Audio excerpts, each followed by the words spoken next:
Welcome to the podcast, everybody. So this week, I read a book that I spent a lot of time on. I read a couple of books this week that I will share Let's what go. I've learned. The one was called 5 Personality Patterns. This is going to be useful for you for understanding why you don't get along with your partner in certain ways, for dealing with conflict between people that don't seem to see the world in the same way you do. And I know Never have a problem with that. Yeah, that's always easy. There's a lot of these types of ways that I've read in the past to understand it. This is definitely one of the better ones. So I was surprised that it took me so long to find it. Like, some people love Myers-Briggs. I haven't found that nearly as valuable as I think this will be.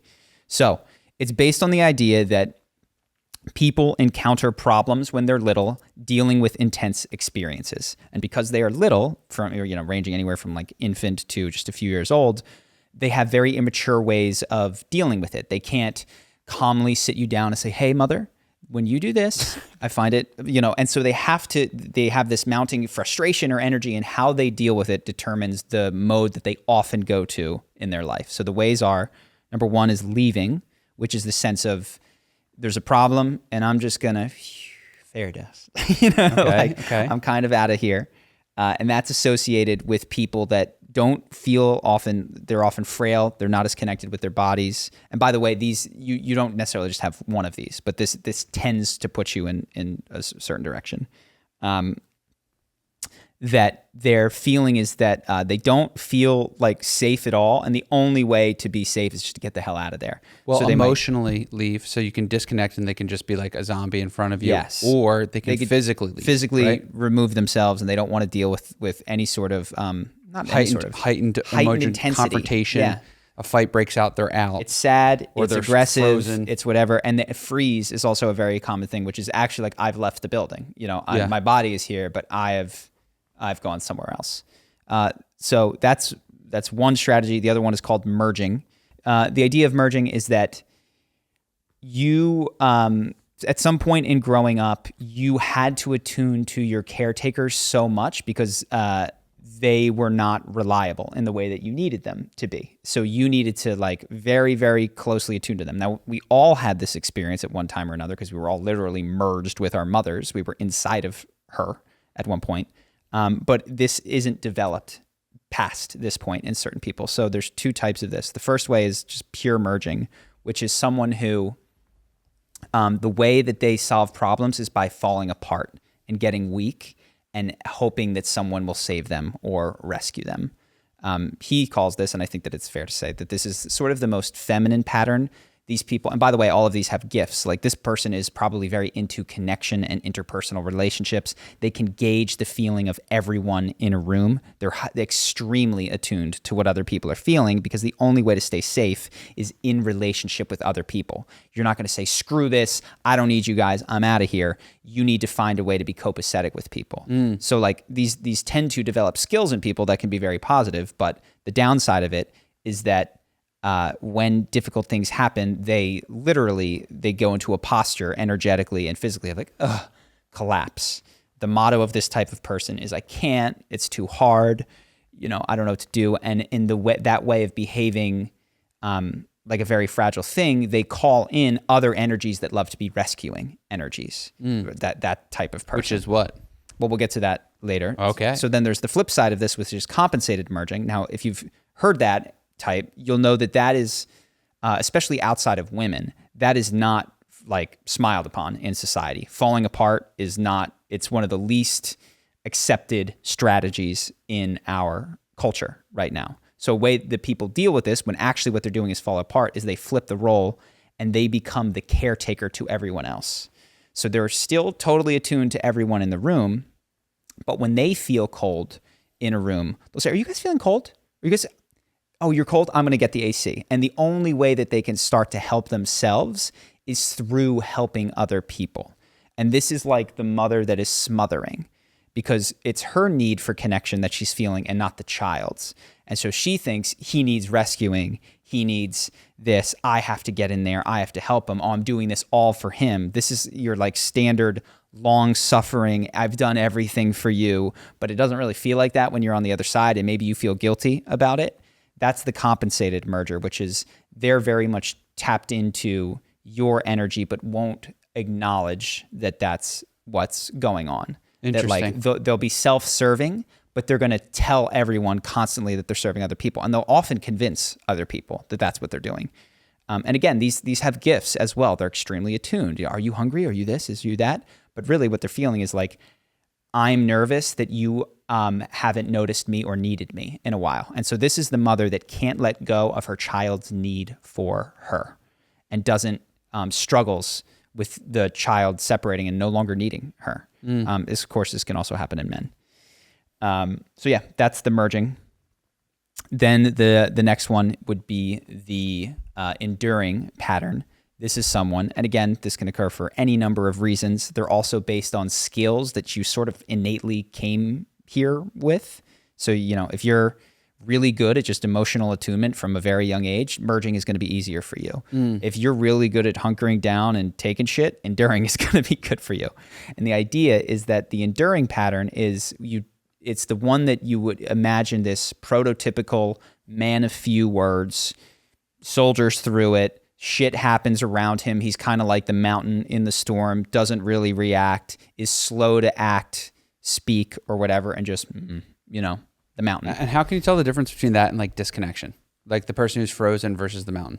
The person who is frozen, you will feel, this is part of it, a sense of groundedness with the person who is enduring. Like they're present.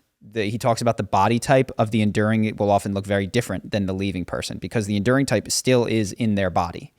They're just like grounding. They're sinking in. They're kind of energetically taking a squat position as they brace for things. The leaving person is they're more likely to be thinner, not take as much care of their body, not feel any sort of hunger or any sort of that kind of stuff because they're so disconnected from their bodily sensation. Got it. And by the way, you can break any of these rules and have multiple ones running at different times in different sorts of things. One thing he doesn't say in the book that I see is that I notice the people in my life have one strategy that they tended to really use with mom and another strategy they tended to use with dad. And those tend to correlate to how they deal with men and women or like, the types of challenges their dad gave them versus the types of challenges their mom gave them in life. Interesting. And so the enduring type is someone who energetically, they send it down into the earth. They're someone who they didn't, at the time of they were developing, have the capacity to like outright fight their parents. So they become someone who might outwardly say yes, but will move really slow. They'll drag their feet. They self-sabotage. And the hallmark of them is they do not like to be pulled into other people's agendas. So like if you, and I feel this in myself. Me too. If you get like, yeah, like I'll sit here and you can rage all day at me and you could tell me that I should do this. And I go, okay, I'll think about it. What I mean is no fucking way. Never, ever, ever. I'm not even letting in what you said at all, but I can take your raging at me forever, because I can just hunker down. And so this type of person, there's gifts of this, which is they're grounded in a crisis. They're not the type that's going to freak out when things go bad. They can slow down and, find themselves. A difficulty for them is that if they detect anyone else's agenda, even if it's an agenda for them to get better, go to college, move on, heal, whatever, they're going to resist it because they don't know their own agenda. They only know that they don't want to do someone else's thing. And so they're defined by their resistance. And this is the self-sabotagey, and it might not even be obvious to them that they're self-sabotaging. I feel this in myself when sometimes in arguments where it's the feeling that I get when it's like I cannot concede at all, ever in this argument. The best way for you to influence me, though, is to state your argument and walk away from me. Because the more you push it, the harder I push back against you. And so the idea is if you're making a request of this type, and I feel this with you all the time, I have to say it and then leave it and not do it. But if I want to get a massage and I say, I want to go, let's get a massage, we should do it, you'll fight me harder. But if I say one time in the morning, yo, we should get a massage today, and then don't bother you, and then say at 3:00, do you want to go do that? You're way more likely to say yes than if I really want to. Don't use your techniques against me. I did this. I've known this for a long time. How dare you? I didn't need this book. Yeah, for sure. I definitely feel the agenda. I felt it in work. Most, if you've ever worked a job, Charlie. I worked. What do you mean? Remember? I remember. It's been some years, but the guys, we're gonna do it this way. We're gonna have it done this way from the manager who has no fucking idea what the fuck is going on in the job. You know, we're gonna pick up the cups this way. Got it, 100%. Yep. Yes, and it's yes, and which means no way, no way, no way. Yes, and it's you haven't been here fucking 3 months. Yes, and there's this passive aggressiveness sometimes, which is like, I'm not going to fight you, but I'm not going to cave to you at all. The next type is aggressive, which is, this is the person who in that same scenario would go, you've only been here 3 months. Why the heck would I? No, that doesn't make any sense. They are going to fight because this is much more. And they were all in this room, by the way. The aggressive spoke up with me sitting there and be like, got it, 100%. So you're saying that like at this it occurs. It occurs. Yeah. Like we saw everyone speak up this time. The aggressive person went, why? This is dumb. And no way. And you just went, just say yes. Just say yes and don't not do it. The aggressive type is the idea is that their energy comes up and out. I feel this all the time. And when I say energy, it's like, it's just this energy of combativeness that I'm very aware of in myself, which is if you push at me, I won't just resist you. I will like force my agenda back at you. I will push harder back at you, which is enduring, is just like, you can crash against me all you want. I'm not going to push my agenda onto you ever. I'm not going to tell you, no, this is how we do the cups. You're just not moving me. Yeah. This is like, oh yeah? Well, you shouldn't even be manager. You know, like, and the idea of this type is that their personality is structured around a time where they did feel strong enough to win fights. And I won fights, you know, like, or at least they had enough internal resources that when they lost the fight, they didn't surrender. And so that was a big one for me. It's like, I would lose fights with Dad in particular, like physically he could restrain me or, you know, tell me what to do. But there was a part of me that is like, I will never quit. Like I will, the resistance has just begun. The Renaissance. I will go underground. I will sabotage you at every, and you will know it is me that is doing it, and it will have my name on it. You know what I mean? And this is the different thing. Like the enduring pattern, you're not necessarily going to know that they're doing it. The aggressive pattern, you're going to know that they're fighting you. Yeah. God, I can't just stop thinking that you've just been using the massage, saying it in the morning. That's one example. I know that I'm stuck there. Fight everything. Yes. League of Legends, if I tell you to do something, you won't do it. Yes. You won't do it. Henry, go back. Henry, go back. Henry, they're going to get you. Henry, they're going to get you. I've been actually doing better with that. You've been doing better. Yeah. You can listen now a little bit. But literally, you will just walk forward and die. Well, you know what's interesting? If we want to use me as a study case, I felt very more confrontational with my father than I did with other men. Mm-hmm. I think I would say I'm enduring with men, but confrontational with my dad. Maybe. Think about sports. Yeah. Like really bad. Yes. And I think to say, this is where I disagree with him. He says that you have one primary and one backup, and I totally disagree. I think a better way to view this is through the lens of internal family systems therapy, which says we have multiple parts that are sort of frozen at different ages in our life. Yeah. And when you're in sports, you might be in aggressive mode. You know what I mean? Or when like, it's not sports. It's like the energy of that. 100%. Yes. And you just, 100%. Is going to call that out in you. And so I see all of these at different times in my life. Like leaving for me, when I think of, you know, being abused, that was what I did. It's gone. It's no problem. Like that was, that fight or flight, that's what I did at that point in my life. Yeah.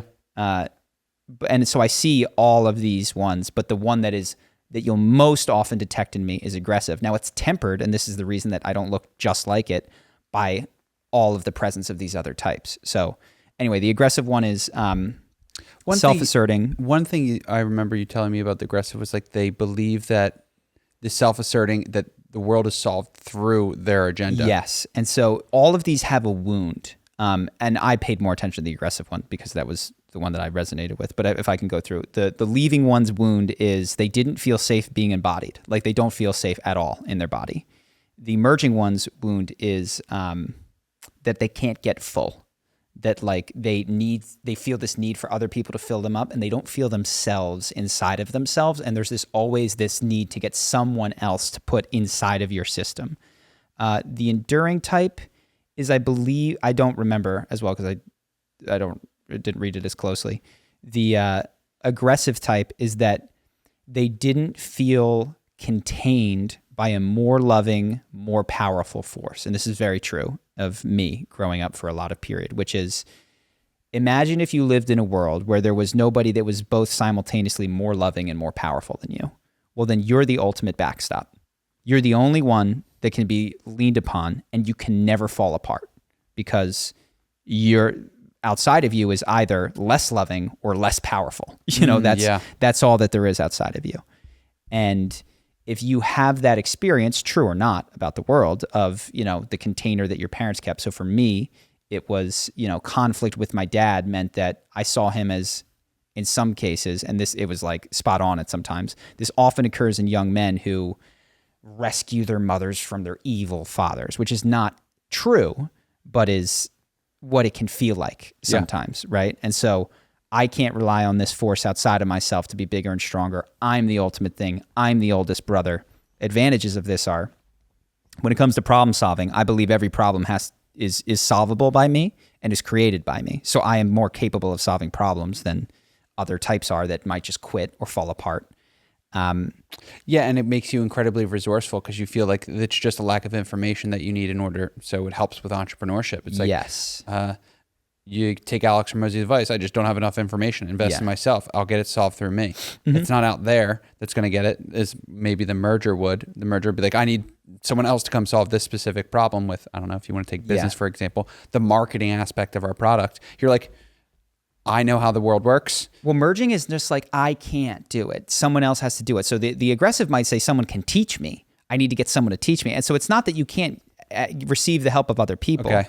But it's that there's this fundamental belief of I am the one. I am the one in some way who keeps the world going. Like, this is the person who does not ever relax into the Tao, the flow of life. Like, they are the engine, which, and you can't trust the universe. Like, the idea of even trusting the universe is just absurd. I think these people are probably oftentimes going to tend towards the atheistic perspective because, like, to believe in a God that has your back, that is bigger and stronger and more powerful and can be trusted, you wouldn't be atheist, is antithetical to this. And so I look at it and go, oh, that's interesting that I came to that conclusion early at the same time that I was like, there's nothing bigger than me out there. There's nothing, like, nothing is keeping me safe other than luck and, the things that I can see and me ultimately. Yeah.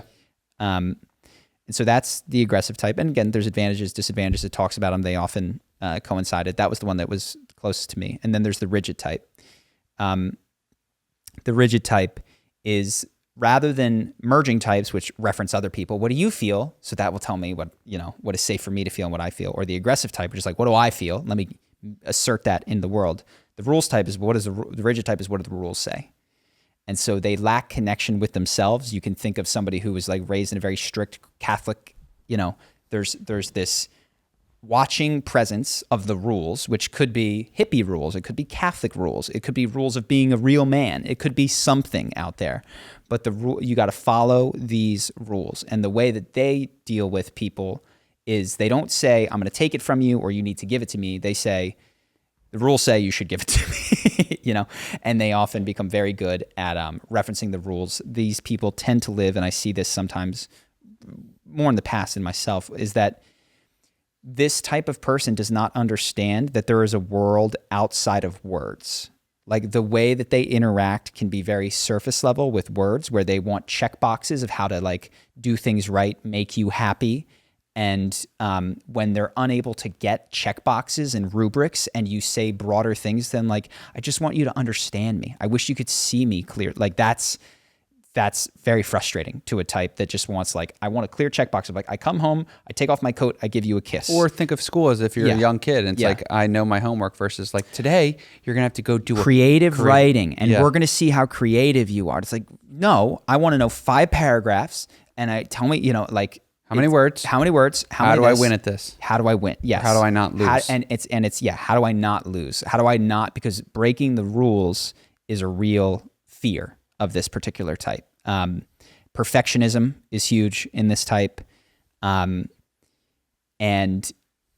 because the rules are such this terrifying overlord, also there's an evasiveness and an inability to like own fit. Like the perfectionism can also lead to a hiding of one's weaknesses. Faults. Yeah.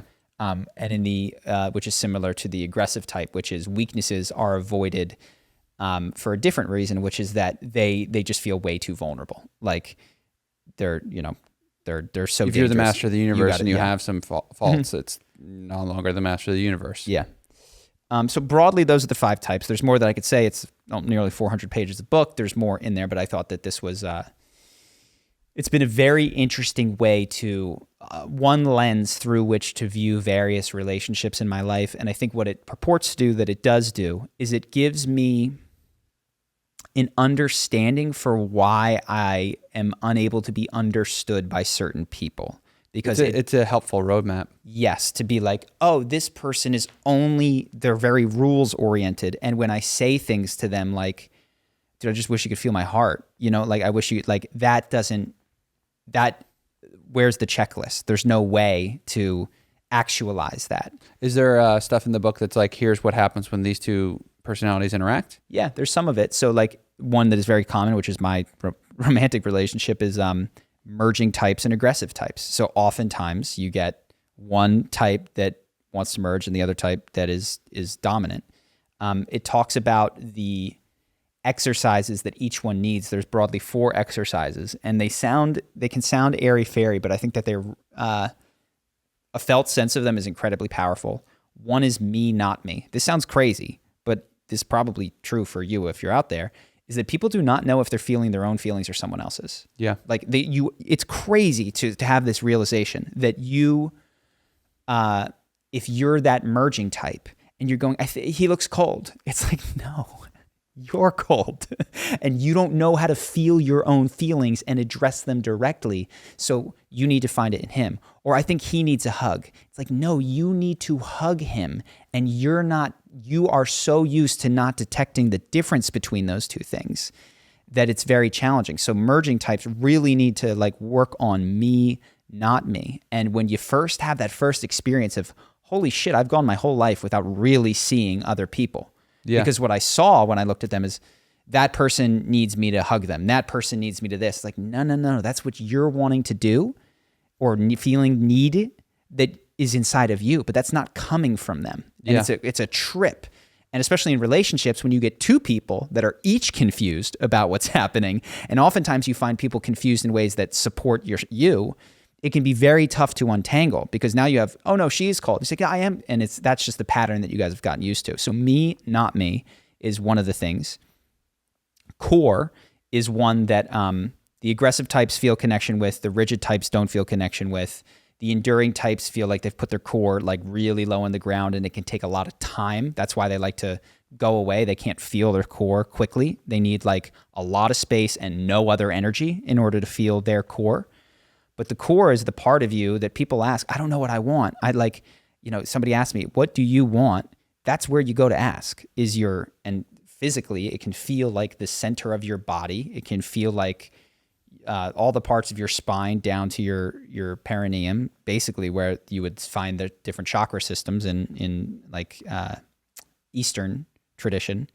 But some element of your gut, your heart, your whatever, some amalgam of that is your core. And I have found that is an incredibly it's a deep, important part of my experience. It's where, when I'm at my best, I'm speaking from and talking from, and I can feel it. And that's what this book says, is that when you're speaking to this aggressive type, what they're listening for is if you're talking from your core.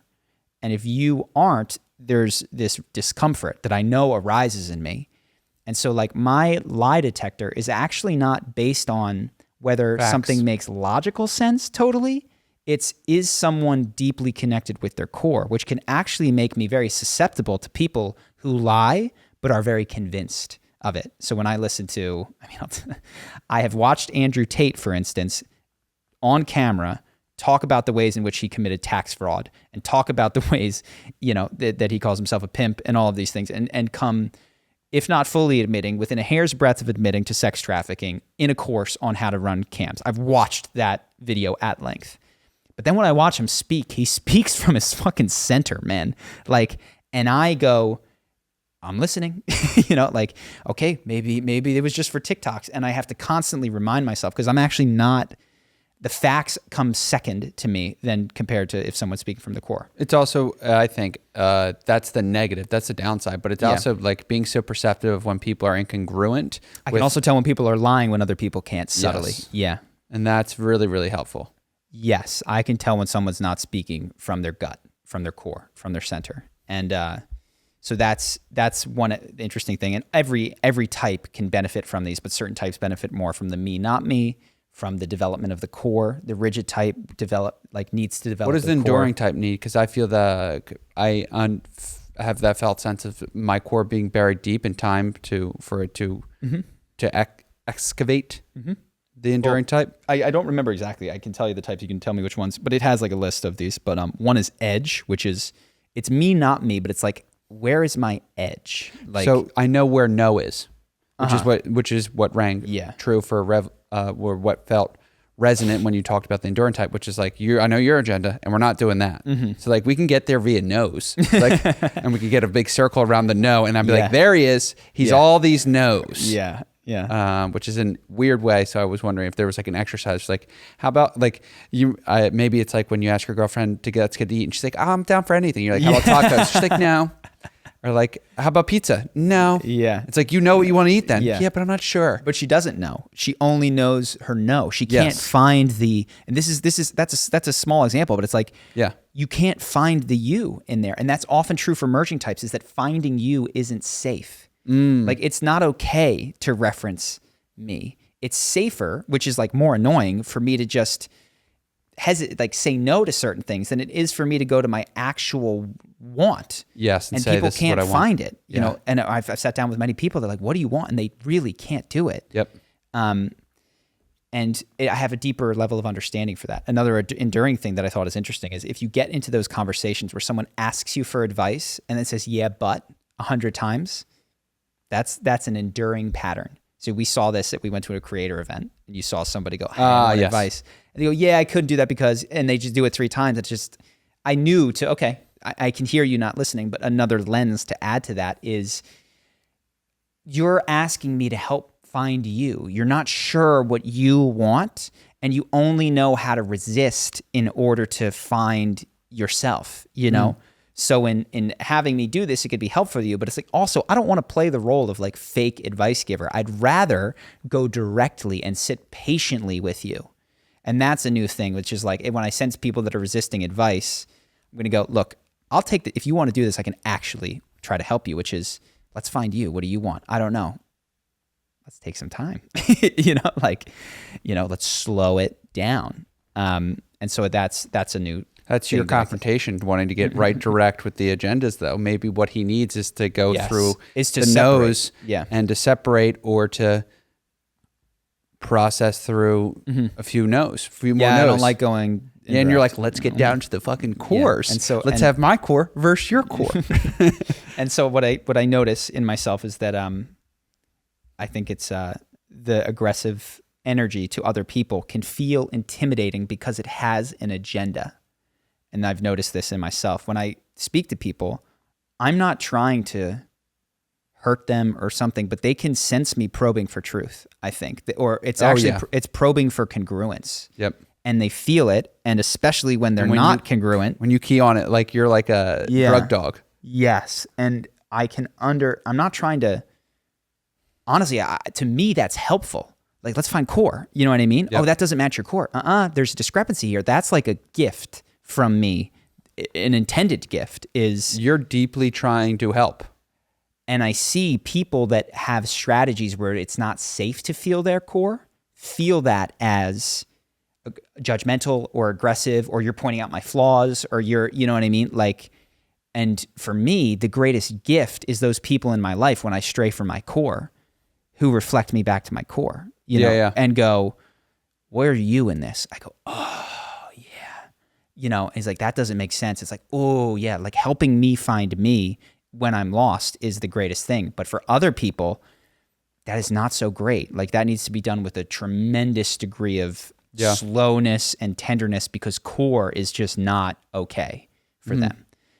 So there's a lot of interesting stuff. If you want to read the book, you could do it. I've given you the parts that I think are most interesting. We talked about rigid, talked about these things. And the addendum that I had, which I mentioned, is I do disagree with his assertion that you have one primary, one backup. I see all of these present in different relationships, and I certainly am not fully explained by the aggressive type. Like you get into certain things with the aggressive type where this type is supposed to be unimpacted by people resisting, and I have a tremendous amount of guilt, and it's like, oh, I also have this rules type in me that has a rules thing that is ruling my morality and my behavior in a way that you would not predict if you just read this book and diagnosed me as an aggressive type.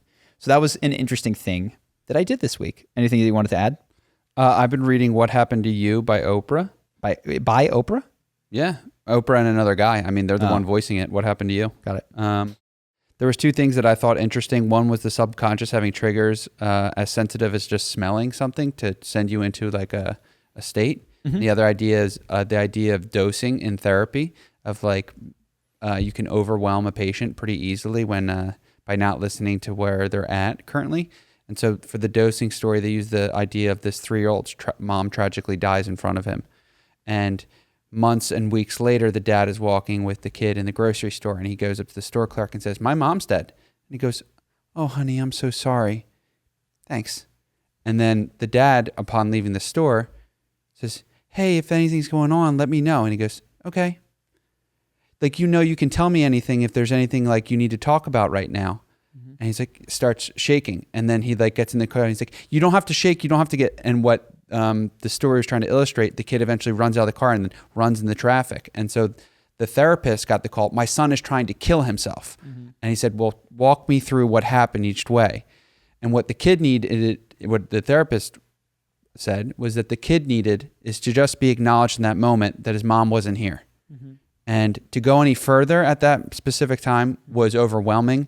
And then he tried to kill himself after being questioned 8 times. And this idea of dosing coming really is an important step in therapy of like realizing when you've had too much and realizing for other people like when you've gone too far and listening. Because there were signs, especially as a parent for the 3-year-old, that this was an overwhelming experience. And maybe with some silence, he would have seen that the kid would have opened up more. Rather than trying to, "You can tell me anything."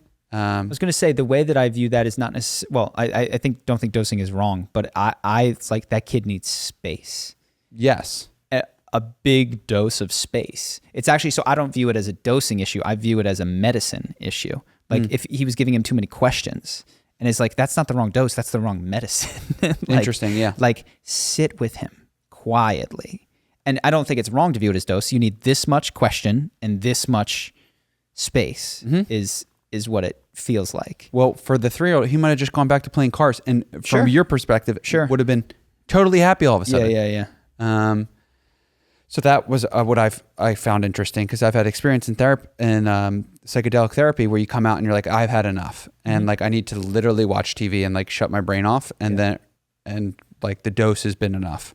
What do you think about those experiences? And I think there's of course, a subtlety. And then maybe this is my aggressive type, where because I've definitely experienced that, and I'm tapped out, and I've also experienced times where I thought I was at my edge and I got a little gentle push, and I was able to go further. I'm not suggesting that for a 3-year-old. But it does seem like if you leave 100% the patient in charge of saying when it's too much, you can get types that are like, "No, don't go there. No, don't go there. No, don't go there." And you can never get through. And that person runs the show. Yeah, and so there does seem to need to be a collaboration, if you want to, between like, doctor or patient or healer and thing that is, I'm listening intently to you. And at times I'm going to ask you if we can push a little bit further than you're comfortable with. It's an important thing to figure out. Personally, most of the times where people ask me if I would like to go back in, which usually meant closing my eyes for another 20 minutes and seeing what comes up, is I did. And then even times where I was just like, I need to still be alone even longer than the space is allowing. Like, people are cleaning up and going home, and I'm just going to still stay alone because I need to stay here. But yeah, that's an interesting one because that can be, I don't know if that fits into any of the personality types, but as like, as a helplessness sort of strategy to get to avoid pain or pleasure or any suffering. You know what I mean? What is to just say no? To say no. To say you're going too fast. It's not my dose. It's and to you use can also the go too far. You can be someone who's perpetually in overdrive and says, yes, one more. I could do one more push up, one more pull up. Like I think of like David Goggins is like, yes, more. And it's like for that, and I see this, we're talking about psychedelics. For some people, what they need is the healer therapist to be like, we're going to take a lower dose than you want. And for some people, it's like, whatever, we'll control that dose, but I'm going to, when you're saying I can't handle this anymore, I'm going to go to the bathroom, I'm going to get out of here. What if you just stayed? Yeah. And so there is this real subtle felt collaboration. And it's not like, do you need more? Do you need less? It is this,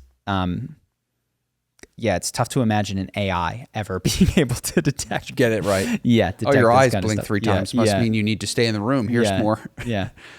And then the other thing that I thought that was interesting was just they told the story of 2 different kids, both really traumatic childhoods. One was in a coma after being thrown off the stairs by their foster parent, and the therapist walks into the room and they're studying the subconscious and how powerful it can be with triggering old states. And the guy in the room is wearing the same perfume as the foster father. And the kid starts thrashing about, like heart rate at normally at 60 or 70, whatever normal heart rate is, spikes to like 130, like they're running a marathon for the 10 minutes the guy's in the room, and they can't figure out why. And then the guy puts 2 and 2 together. The therapist is like, here's something as minor as your subconscious remembering a smell of someone who abused you and you went into your flight or flight response. And then they talk more about the different responses, because a similar thing happened with another kid who was in class and his teacher had a cologne on that was similar to his dad who abused him, and he was the disconnection type. And they couldn't figure out why this student always was good in every other class, and then in this class would be really combative with his male teacher. And the therapist, can you change? Yeah, I notice you're wearing a perfume. Do you mind for the next 3 months wearing a different perfume as we do this work? And like, they can't pin it all on the perfume, but what they saw was the kid would fight with the guy and then disconnect, which was the same pattern he had as a young kid with his parent, which was just a reminder of how powerful your subconscious is and how much it's working all the time, that you can be, for one kid in a coma, remember a smell and then your body react. Crazy. Yeah, and it's also making broad generalizations about, this is the thing that I take from this book is, okay, so you have a pattern with your dad.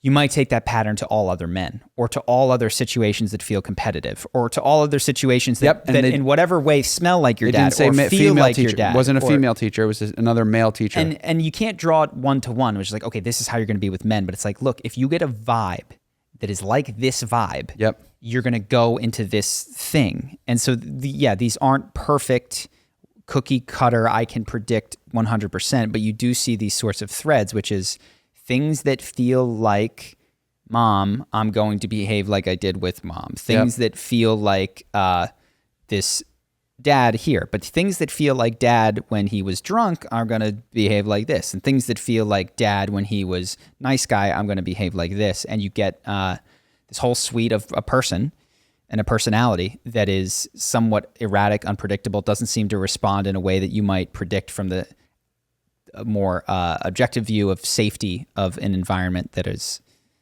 but still helpful to go back and sort of understand these sorts of strategies that people have and how they can get drug along for such a long period of time. Yeah.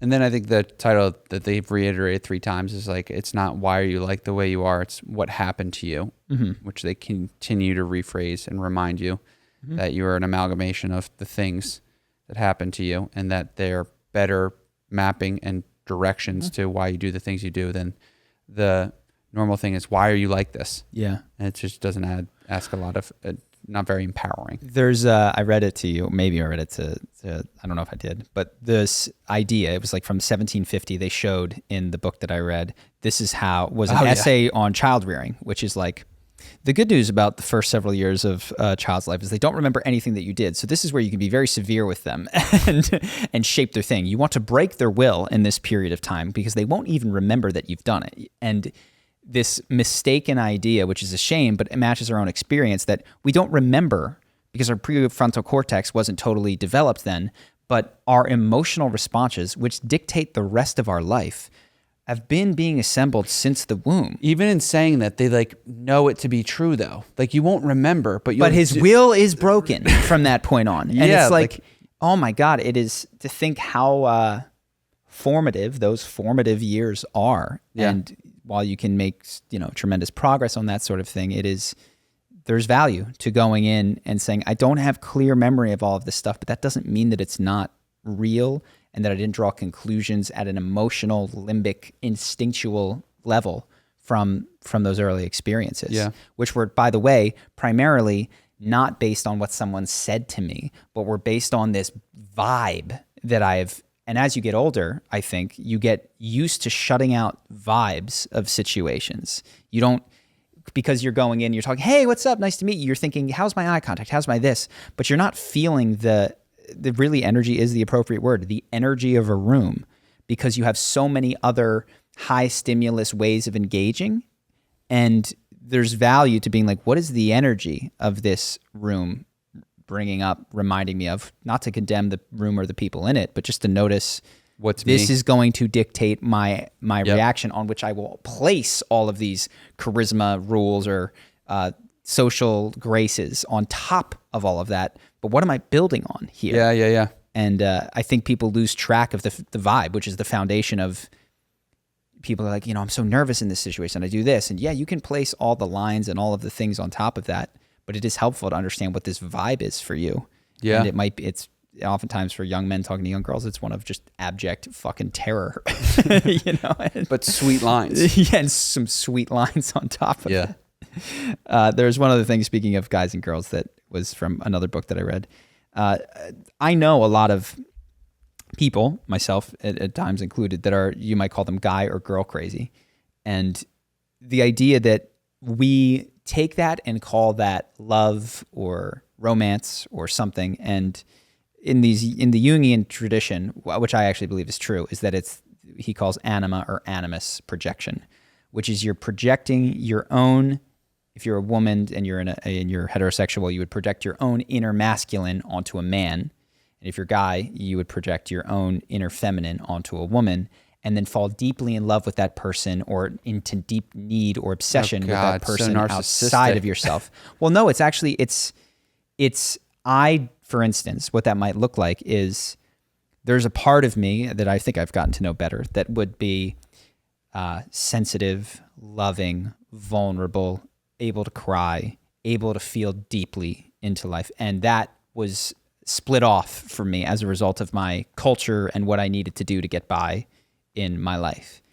And then I see a sensitive, vulnerable, loving person out there that has some of those, and I project all of my stuff onto them, all of the things that I am deeply missing in myself, and I can become obsessed with that. And now I don't say that because that's not acceptable. What I say is, what's acceptable? Well, she's so hot, or she's so this. I have to couch it in terms and understand it in terms that are acceptable. Or if it's not that she's hot, it's like, we just have so much chemistry, or whatever your social circle will accept that allows you to become obsessed with this pursuit. So this is how he describes how people fall in that deep sort of like infatuation. Yeah. Well, so what I see is yes. And I think much of what we call love today, and probably for a long time, is anima or animus projection, which occurs when you take someone and you split them off for parts of themselves in order to fill their social role or survive. And as I have, and this happens naturally over the course of the relationship, they call it the honeymoon period, which you can view as like, imagine if you had goggles over someone and you just projected all of these wonderful parts of yourself that you miss onto them, and you missed so much of them as a result of it. You miss their flaws, because you're just so happy to finally get to feel those feelings that are yours. These are your feelings, but you're not allowed to touch them unless this other person brings them in. So the feeling of like safety that perhaps a woman gets when she's with a man is creatable inside of herself, but she hasn't necessarily learned that way to feel just held and safe and taken care of by a stronger presence, and like that vulnerability is protected. And I think important distinction that I didn't initially felt. I felt like it was this person projecting things that this person didn't have. But no, you have it. You have it projecting on this person who also has it. But what Who it has does, things like it. Yeah. they have the five of them, of the big key ones. They also have other 5 or 10 or 20, 30 of horrible things that you just are blind to because these 5 are so big and important to you, or your idea of, for us, feminism. And you or will feminine literally required. see people differently. So like you can get this experience with psychedelics where somebody looks like, you're like, oh my God, that looks just like my dad. I had one where my female therapist looked like my dad. I was like, this is freaky as fuck. Wow. And the question is, well, what are you seeing in me at this moment that is, doing that? Okay, well, how come she turned to a cat? Yeah, that's a good question. But the idea is that you're truly, when you haven't integrated yourself, and Anima and Animus are huge parts of modern people that are just split, like hard split. You are going to fall hard. And at least in my circle, that is a huge thing that I see, is a real emptiness without romantic relationship. And that leads to either a rushing in and then a collapse, or rushing in and then there's a ton of problems, or like it doesn't, there's very few, if any, and this would be an ideal, but like I'm complete and I would like a romantic relationship, and I can see that person for their gifts and their flaws and their things, and I choose to engage with their gifts and their flaws, knowing that I'm complete already. People tend to learn through trial and error, unless they're Romeo and Juliet, in which they kill themselves. Well, and I do think that there is a different way where a lot of people, I've seen a lot of men lean heavily on their wives or the women that they're with in order to access their own emotional states and not develop independent capacity to do so. And I'm sure that there's a flip side for women. I just have, most of my friends are male friends, that they... Say it again? A lot of my friends project onto a relationship they would like to have, or the relationship that they are in order to have those to experience the feminine parts of themselves. Yeah. And thus they will date someone who is, from the outside, you go, this isn't you. What you're seeing and what I'm seeing are not the same thing. And right. We're all seeing very different things. And it's not simply because you have private sexy times with this person. It is because you are literally projecting things that aren't there, that are covering up things that are there.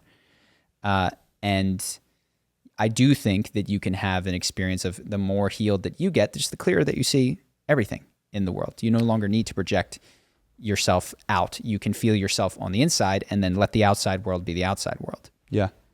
That made me think of the conversation we had last night, which what I've keyed into, which is interesting, is sort of as you give yourself these qualities, and you're with a partner, you can see them a little bit more clear. Mm-hmm. And then also you'll recognize you'll change, and then there might be some drastic changes in your partner that they don't like this new, let's say, healthier, more stoic you. And I'm thinking of our friend and his father had a big experience, and what they realized is that he was kind of like the attack dog for the family. They would go out to dinner. The father was the attack dog for the family. Yeah. Sorry, clear it up as I go if I don't say it correctly. And let's say they go out to dinner and the food's not good. The wife might say something, things feel weird. And then all of a sudden he would erupt on the waiter, and it'd be all his fault that he just couldn't, not be confrontational with the service staff. Mm-hmm. And as it got more clear, it's sometimes that, but it's also sometimes that his wife was subversively planting discontent in him and not owning it herself, and saying, excuse me, there's a problem with my salad, and was taking his own frustration, adding hers to it, and it was coming out of his mouth. Yes. And they were going, the problem is that he can't control his anger, which is half true. Yes. The problem is also that you are just putting underneath the table, you're just slipping him more and more weight because you won't say, excuse me, this isn't what I asked for. His food's great. He loves this. Yeah. He's having a great time. Yeah. I'm unhappy. Yes. Yeah. Because you won't do the assertive thing yourself. Yeah. Yep. Yes, that is how what I see, like what most relationships seem to turn into is, and there's something beautiful about this. It's people that are incomplete completing one another, and they say, you complete me. And that's like the most romantic thing. But I actually, like, from that place, there's a depth of love that you can't get to. When you're in total need of someone else, can you want what's best for them? No, you need them next to you. Yep. Can you want the best development of their life? Not if it takes them out of you. In connection so with this you. idea of like, you complete me is hopefully what it becomes is, and that I'm seeing is, you reminded me of the parts of myself that I didn't have, and then I went out and I found them, and we could still be together. Yeah. But you don't complete me. Yep. I am complete in and of myself. You complement me. Yep. But that wouldn't sound as good in Jerry Maguire. You compliment me. You compliment me Perfectly. and I don't need you. Jerry Maguire, man. No one's going to know that reference, I don't think. Is that how old I am? Yes. Sorry. Everybody knows Jerry Maguire. Get in their comments if you. One comment. I know Jerry Maguire. If you don't know Jerry Maguire, write it. If you don't know Yeah. that scene.